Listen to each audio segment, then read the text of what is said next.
You ask Tiger to solve. This deals with linear equations with one unknown. The final result is x equals -5. Let's solve it step by step. Simplify the expression. Expand the parentheses. Swap sides.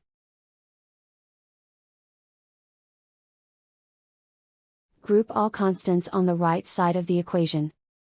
Add 3 to both sides.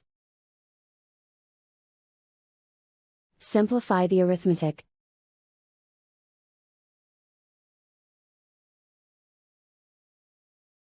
Isolate the x. Multiply both sides by inverse fraction 5 over -1.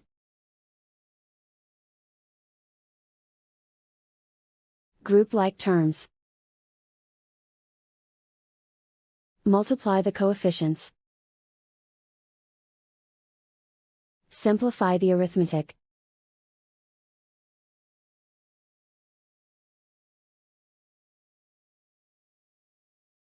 And so the final result is x equals -5.